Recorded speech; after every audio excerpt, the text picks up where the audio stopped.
그죠? 민수기 그러면 이제 사람의 숫자를 세든 이런 책이에요. 사람의 숫자를 셌다. 민수기는 36장으로 기록되어진 책인데요. 출애굽한 후 두 번째 해 그랬죠. 출애굽한 후 두 번째 해. 그러니까 그들이 그때부터 시작해서 40년이 되어지는 약 38년 동안의 상황을 간략하게 정리해서 가르쳐주면서 그 역사라고 하는 그릇에다가 진리를 담아서 우리에게 준 아주 귀한 책이 민수기입니다. 한 번쯤 출애굽의 전체 과정을 살펴보고 넘어가자면 창세기 15장에서 하나님이 약속을 하죠. 아브라함에게 내 자손이 이방에서 객이 되어 그들을 섬기겠고 400년 후에 내 자손이 나오리라. 그 후에 이제 요셉이 먼저 애굽으로 들어가고 그리고서 이제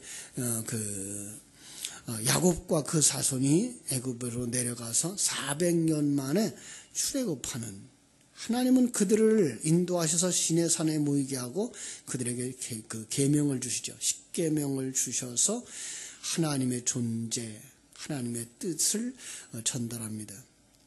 그러면서 이제 그렇게 약속하죠. 나는 너의 하나님이 되고 너희는 내 백성이 되리라. 예. 그것을 꼭 기억하라고 하는 얘기죠. 이제부터 내가 네 하나님이 되고 이제부터 너를 내 백성이 되게 하겠다라는 얘기가 아니라 나는 너희들을 내 백성으로 완성시켜갈 너의 하나님인 즉 이걸 기억하라는 거였어요. 그리고는 이제 레위기를 통해서 하나님의 백성다운 삶, 진리를 가진 자의 그 진리에 의한 삶이 무엇인지를 요구하셨습니다. 내가 너희를 거룩하게 하겠다는 거죠. 거룩하다고 하는 말 자체도 정결하다는 말보다는 세상에서부터 구별된 자 삼겠다라는 거죠. 그렇습니다. 구별되어 시키겠다. 그리고 민수기를 통해서 그들의 거룩하게 하시는 모습, 옛사람을 벗겨버리고 새 사람으로 완성시켜가는 모습을 우리에게 보여주는 것을 알 수 있습니다. 그렇습니다. 그래서 옛사람을 벗겨버리고 새 사람을 입히는 삶, 새 사람 어떤 거죠? 하나님의 아들, 그리스도의 신부.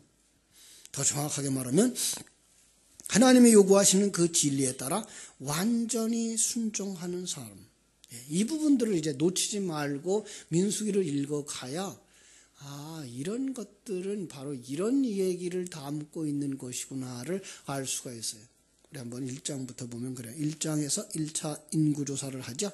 그죠? 총 60만 3,550명. 기억하십시오. 레위인은 계수에 넣지 않고 그 성막에서 봉사하도록 했습니다. 이 모습에서 예수 생명 진리를 가진 내 모습을 보셔야 됩니다. 뭐를 보라고요? 60만 550명은 뭐를 상징할까요? 60만 3,550명. 하나님의 택함 받았지만 아직도 옛 습관에 그냥 젖어 있는 옛사람입니다. 그 속에 지금 하나님이 택한 자, 하나님의 생명을 가진 자, 하나님의 심부름꾼, 이것을 바로 레위인으로 계수에 넣고 있는 그림을 보셔야 되는 것입니다. 하나님의 강권적인 역사로 인해 신앙의 길을 가고 있는 나, 아직 진리를 잘 모르지만, 그죠? 그러나 그 속에 하나님의 생명을 가진 나, 온통 옛사람의 사상, 가치관, 삶의 목적을 그대로 가지고 있는 모습. 이제 이 나를 하나님의 아들, 그리스도의 신부, 성전으로 만들어 가시는 작업을 하나님이 하시는 겁니다. 그래서 이 민수기 속에서는 이제 옛사람들이 점점 죽어가고 그런 모습을 그려지게 됩니다. 두 번째 장, 이제 2장, 12지파 가운데 성막을 세우죠. 12지파를 동서남북쪽에다가 이제 세 지파씩 하고 그 가운데 성막을 치는 것입니다. 이 그림을 요한복음 1장 14절에서 이렇게 설명을 하고 있어요. 요한복음 1장 14절을 보면 말씀이 육신이 되어 우리 가운데 거하심에 우리가 그의 장막을 보니 아버지의 독생자의 영광이요 은혜와 진리가 충만하더라. 말씀이 육신이 되어 우리 가운데 거하심에 하는 그 거하심에라는 말, 스케노라는 단어인데 장막을 치다라는 거예요. 그러니까 말씀이 되어 육신이 되어 우리 가운데 장막을 치매라는 거예요. 결국은 동서남북에는 12지파는 하나님의 백성들, 하나님의 아들들을 상징하는 것이고요. 그 가운데에 하나님이 임재하신 모습, 우리의 육체 가운데 하나님의 성령이 이렇게 중심이 되어져 있는 모습을 성막을 12지파 가운데에 이렇게 세운 그림으로 그려주고 있는 것이 이제 민수기 2장의 모습이었던 거예요. 3장에 돌아가면 모세와 아론 자손들이 나옵니다. 그런데 놀라운 건 그 아들이 넷이었고요. 둘은 죽고 둘은 삽니다. 자, 둘이라는 숫자, 증인의 숫자죠. 결국은 이런 모습이에요. 그들이 죽고 그들이 살았다는 거예요. 누가 죽고 누가 산 모습의 상징이죠? 예수 그리스도이죠. 예수가 죽고 그리스도가 산, 그죠?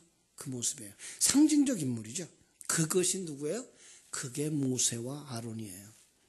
결국은 여기는 모세와 아론과 그 아론의 두 아들들이 하나의 상징을 해서 예수 그리스도가 우리 안에서 일하고 있는 것을 모형하고 있는 거예요. 결국은 레위 지파는 뭐라고 되어 있죠? 3장 12절에 처음 난 자를 상징하는 것, 하나님의 것을 상징하고 있는 거예요.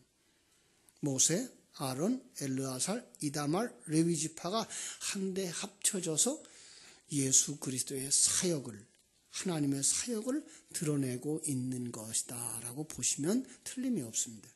그리고 이제 4장에 가서 레위 지파의 직무가 주어지죠. 레위 지파 중에서 게르손 자손은 성소 안의 모든 기구를 맡았고, 고핫 자손이군요. 고핫 자손은 성소 안의 모든 기구를 맡았고, 게르손 자손은 성막의 모든 휴장과 천막과 줄을 맡았고, 무라리 족속은 성막의 기둥과 받침을 분담합니다. 이렇게 하나하나 맡아서 분담하면서 그들은 아주 질서 있게 자기들에게 맡겨진 일들을 잘 감당했던 모습을 우리가 보게 됩니다. 하나님은 그의 일을 위해서 각 직분별로, 은사별로 담당 영역과 역할을 분담하셨던 것입니다. 하나님의 나라와 그의 교회의 행정과 조직을 통해서 참 구석구석이 잘 움직여지도록 했던 것 우리가 기억하면서 이제 이 12월 달에 우리 교회가 이렇게 해서 내년도에 그 일을 위해서, 하나님의 일을 위해서 직분자를 세우는 일, 그리고 그 직분자들이 그냥 직분만 가지고 있는 게 아니라 직분자들이 자기의 역할을 충실히 감당하면서 하나님 앞에 영광을 돌릴 수 있도록 구석구석이 활발하게 움직여갈 수 있도록 자기 직무들을 다 잘 감당하는 이러한 교회로 만들어지기를 위해서 기도 많이 해주시기를 바랍니다. 기도하겠습니다. 아버지 하나님, 크신 은혜와 사랑을 감사합니다. 민수기 성경을 통해서 하나님은 두 번의 그 인구조사를 하고 있는 모습을 보게 됩니다. 첫 번째는 그들이 참으로 인간의 숫자를 세고 있는 것을 보게 되는데 그것이 바로 60만 3,550명으로 마땅히 구원받았음에도 불구하고 옛 습성을 가지고 있는 벗어버려야 할 사람들의 모습들, 벗어버려야 할 사상과 철학과 습관들을 담아주신 것을 깨달아 알게 합니다. 이 사실을 깨달아 알고 저희들이 더 정확히 하나님 앞에 나아가서 하나님의 은혜의 말씀을 따라서 저희들이 옛사람에 속한 것들, 아직도 자기중심적이고 아직도 세상적이고 아직도 이 세상 것들을 위하여 생각하는 것들을 벗어버릴 수 있는 하나님의 사람들이 되게 하여 주시옵소서. 그 일을 위하여 하나님께서 모세와 아론을 세웠고, 그리고 아론의 두 아들을 세웠고, 그리고 레위 지파를 세웠습니다.